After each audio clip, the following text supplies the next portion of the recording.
The rain hammered against my windows, turning the streets of Maple Hollow into silver rivers. I was curled up on my thrift store couch, laptop balanced on my knees, tweaking a client's website while sipping lukewarm coffee. Nights like this made me grateful for my quiet life, a life far from the Calloway family drama I'd escaped 4 years ago. Then came the knock. It wasn't tentative or polite. It was quick, urgent, almost swallowed by the rumble of thunder. I set the laptop aside and padded to the door, expecting maybe a neighbor with a blown fuse or a lost delivery driver. Instead, when I pulled the door open, the storm poured in along with the sight that made my stomach drop. A baby carrier sat on the porch, rainwater pooling beneath it. Inside, swaddled in a damp blanket, was a tiny baby, her dark eyes locked on mine as if she'd been waiting. My pulse thudded in my ears. The wind tore at a piece of paper tucked under the blanket, nearly sending it skittering away. I caught it with trembling fingers. The handwriting was instantly familiar sharp. Impatient strokes. Gareth's. We can't do this. She's yours now. Below his name was Leona's, written in a neater, more deliberate hand. My brother and his wife. For a moment, I just stood there, the storm soaking my sweater, trying to process the absurdity. The Calloways didn't do unplanned. They curated their lives like magazine spreads. And Gareth. He was always the golden son until he married Leona and their fights became public. The baby made a soft, breathy sound. It jolted me out of my daze. I scooped up the carrier, shutting the door against the weather. My tiny living room felt even smaller with the sudden weight of her presence. She wasn't crying, just watching me, measuring me. I pressed a hand to my forehead. I didn't have a crib, formula, diapers, nothing. But I had this child now, and in the echo of the storm outside. That felt like the only fact that mattered. I set the carrier on the couch and stared at my phone, already knowing who I'd call first, even if I dreaded hearing her voice. I stared at the carrier on my couch, the baby's steady gaze never leaving mine. My hands moved on instinct, reaching for my phone, scrolling to the number I'd sworn I'd never call unless it was life or death. This felt like both. Margot answered on the second ring, her voice clipped, as if I'd interrupted something important. Sabine, do you know what time it is? Mom, Gareth, and Leona, they left a baby on my porch. Their baby. There's a note. Silence. Then, a sharp inhale. She's your burden now. What no? You heard me. This is exactly why Gareth couldn't trust you to handle things discreetly. Keep this quiet. Do not involve anyone who can drag the family name into this. I'm not equipped for your brother made his choice. Now you make yours. Your father agrees. I heard the muffled sound of Philip's voice in the background. Then the final blow. Do not call here again about this. The line went dead. I sat frozen. The hum of the refrigerator loud in the sudden stillness. The baby shifted slightly, the blanket slipping just enough for me to see her tiny fingers curl into a fist. I thought about dialing social services, my thumb hovering over the contact, but the image of her being taken away to strangers, shuffled from home to home, tightened something in my chest. Instead, I lifted the carrier onto the dining table and pulled out the note again. Beneath it, crumpled in the folds of the blanket, was a half-completed birth certificate application. No full name, just a date, December 21st, winter solstice. Light in the darkest time, I whispered, brushing my hand over her cheek. Isla, that's who you are. Her eyes closed, lashes brushing her skin, and I realized there was no going back. She was mine now, in every way that mattered. I reached for my keys, knowing the first of many late-night errands was waiting. The first week with Isla felt like stumbling into a life I'd never trained for. My days blurred into a cycle of bottle prep, diaper changes, and bleary-eyed searches for answers on parenting forums at 3 a.m. Every time I sat down to work on a client's site, she'd fuss or need feeding. I learned to type one-handed while cradling her, my shoulders aching from the constant juggle. The part-time marketing job I'd taken to steady my income was less forgiving after calling in sick twice in the first month. My manager's tone turned clipped. The third time. She didn't bother hiding her frustration. We need reliability. Sabine, I'm sorry, but we have to let you go. I hung up before my voice could crack, staring at the empty coffee cup beside the laptop that now represented my only source of income. So I doubled down on freelance work. I took late-night design gigs, editing logos while Isla slept in her second-hand crib pushed up against my desk. My savings dwindled, but each morning I woke to her quiet coo or the way she kicked her blanket off and grinned at me, and somehow it felt worth the exhaustion. By month 3, I'd found a rhythm. I could rock her with my foot while tweaking code, warm a bottle with one hand while answering client emails with the other. The chaos didn't disappear, but it became ours. Still, in the quiet moments, I couldn't forget the night she arrived. I kept the note Gareth had written, the incomplete birth form, and every voicemail or email from him and Leona since. I labeled the folder Isla, important, and stored both the physical papers in a locked desk drawer and scanned copies on a password-protected drive, just in case, because if my family had taught me anything, it was that the past had a way of knocking on your door when you least expected it, and when it did, I intended to be ready. 10 years can pass in a blink when each day is filled with school drop-offs, art projects taped to the fridge, and evenings spent listening to a child chatter about the colors she mixed in art class. Isla had grown from that silent bundle in a damp blanket into a whirlwind of paint-splattered jeans, quick wit, and boundless curiosity. It was a Saturday morning in early spring, and the kitchen smelled faintly of pancakes and acrylic paint. Isla was at her friend Marin's house for a weekend sleepover, giving me a rare, quiet morning to sort through client files. That peace shattered with a knock at the door, loud, insistent, nothing like the tentative taps of a neighbor. The moment I opened the door, my breath caught. Gareth stood there, older but still carrying himself like the world owed him a smile. Beside him, Leona in a tailored coat and flawless hair, her expression polished and cool. Behind them, my parents, Philip stiff as a board, Margot's eyes sharp and appraising, and at the edge, a man in a gray suit clutching a leather briefcase. Sabine, Gareth said smoothly, as if we'd just run into each other at the grocery store. We need to talk about our daughter. My fingers tightened on the edge of the door. Your daughter. You mean the child you left on my doorstep in the middle of a storm? Leona's smile didn't falter. We believe it's time to discuss custody arrangements. The man in the suit stepped forward. Ronald Drake, representing Gareth and Leona Calloway. We'd like to resolve this civilly. I planted my foot behind the door, keeping it from opening farther. You're not coming in. Leona's tone turned honeyed. Sabine, let's be adults about this. I pulled my phone from my pocket and scrolled to a number I hadn't used in months. I am being an adult, I said. Pressing call, and I'm making sure you don't get the chance to twist this. Connor Hale answered on the second ring, his calm voice instantly steadying me. What's going on? They're here, I said, eyes locked on Gareth's. And they're not leaving without a fight. Connor arrived in less than 15 minutes, his Navy sedan pulling into the driveway just as Gareth's lawyer started to speak again. Without waiting for an invitation, Connor stepped inside, brushing past Ronald Drake with the kind of quiet authority that made people move. I'm Connor Hale, he said, setting his briefcase on my coffee table. I represent Ms. Calloway. Whatever you have to say. You'll say to both of us. Drake's lips pressed into a thin line, but he slid a neat stack of papers across the table. My clients are seeking full custody of their biological daughter. The claim is based on alienation and withholding family contact over the past decade. We also have evidence of refusal to facilitate communication. I almost laughed sharp and humorless. Communication.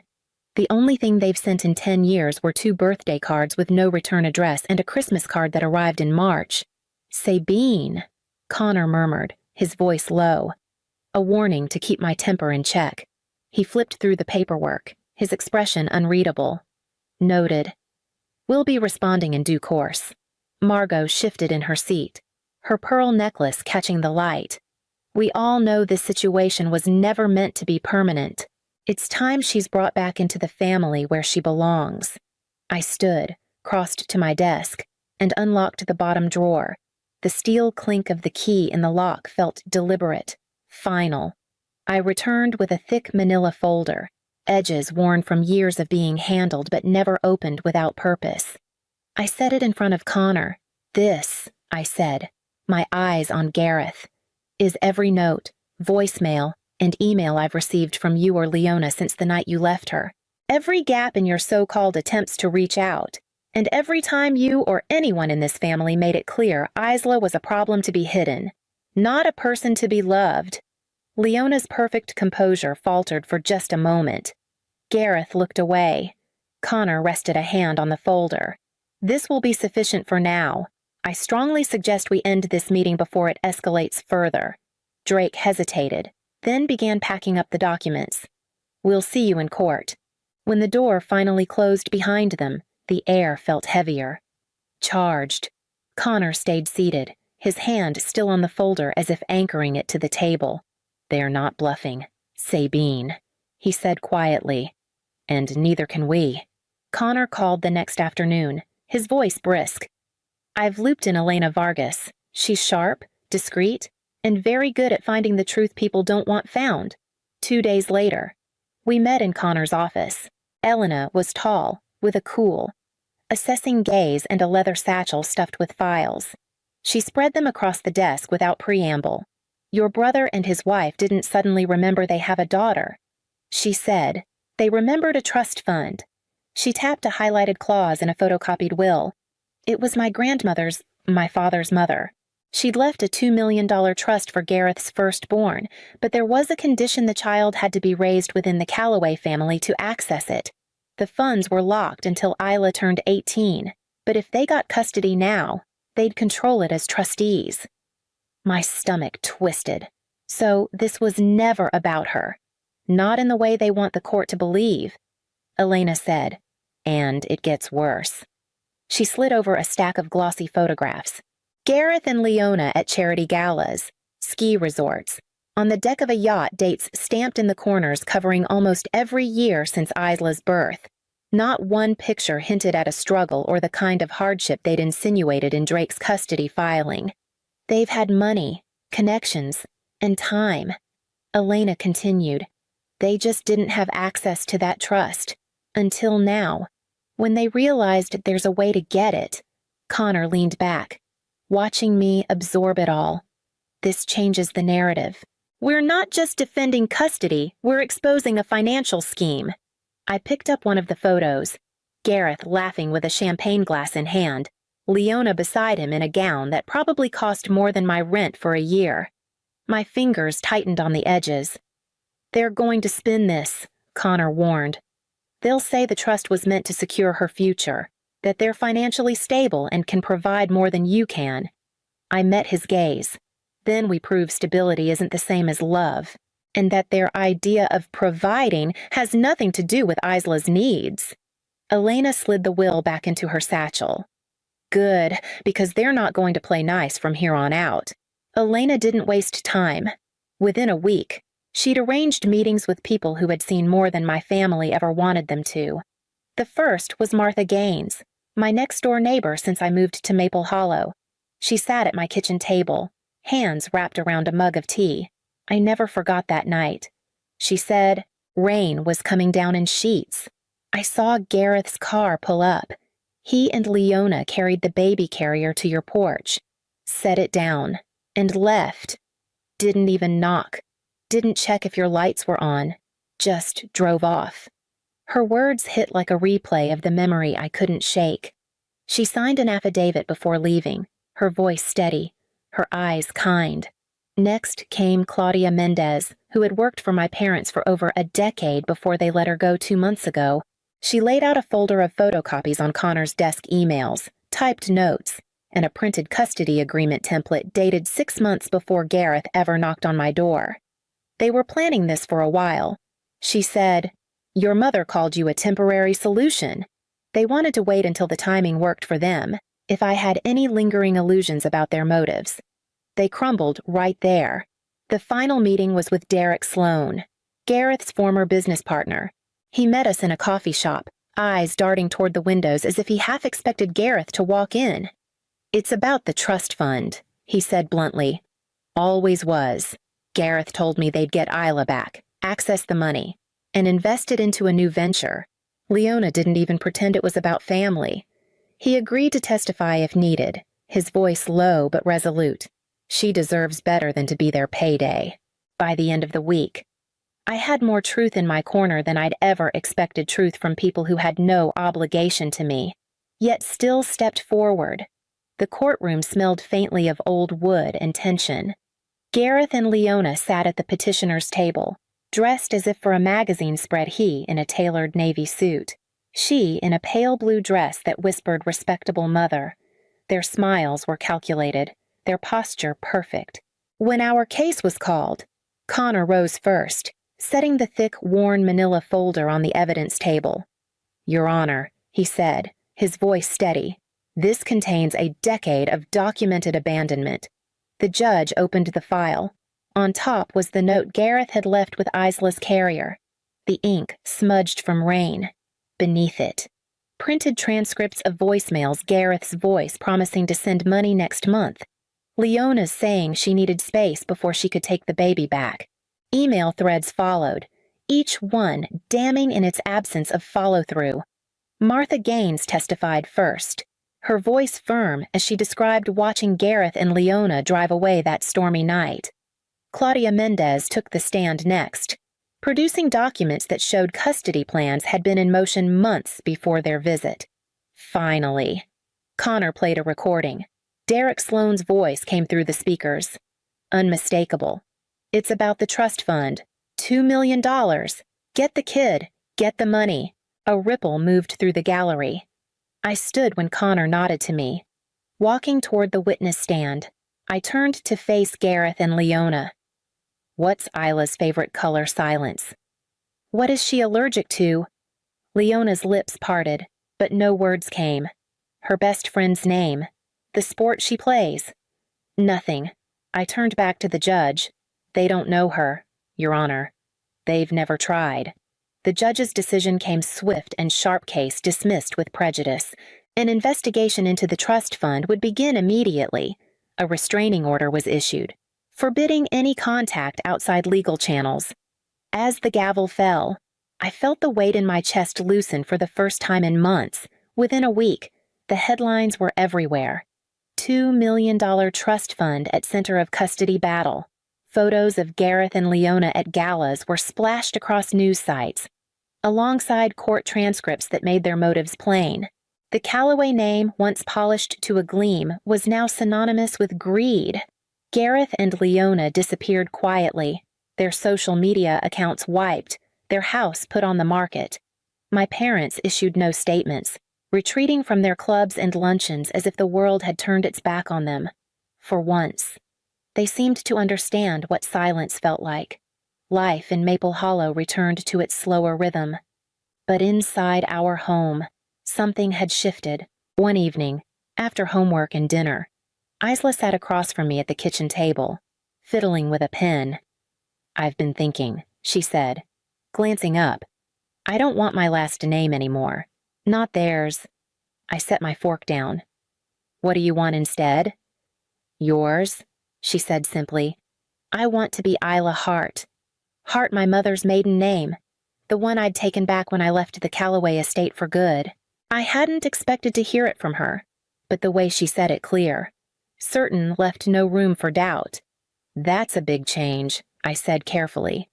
"I've thought about it for months." She replied, "You chose me that night. I want to choose you back. All the way." My throat tightened. "Then we'll make it official." Her smile was small but sure. "Good, because I've already been practicing my signature." She slid a sheet of notebook paper across the table. her new name written over and over in her careful hand. I traced a fingertip over the letters, already planning the first step we'd take tomorrow. The next morning, we sat side by side in Connor's office, a neat stack of adoption forms between us. Isla leaned forward, reading each page as though it were a contract for the life she'd been waiting for. Connor walked us through the process petitions, hearings, the judge's signature, but my focus stayed on her, steady, eager expression. Filling in the blanks felt almost ceremonial. Every pen stroke, every date and signature anchored the life we had already been living. By the time we left, the first step was official, and Isla clutched her copy of the paperwork like it was treasure. That night, the house was quiet except for the ticking of the wall clock. Isla padded into the living room in her pajamas, curling up beside me on the couch. She rested her head on my shoulder for a moment before speaking. "You'll always stay." "Right." I turned to look at her. Her eyes were steady, but I could see the shadow of every doubt she'd been made to carry. "Always." I said, "The universe got it right the first time." She exhaled softly, as if something heavy had finally been set down, and tucked her feet under the blanket. I wrapped an arm around her, feeling the simple weight of belonging settle between us, long after she'd fallen asleep against me. I stayed there, listening to her slow breathing. I thought about that night in the rain, about every fight, every moment we'd had to prove that love wasn't a performance, it was a choice made again and again. Family wasn't just the people you were born to, it was the ones who showed up, stayed, and built something worth holding on to. And we had chosen each other, forever.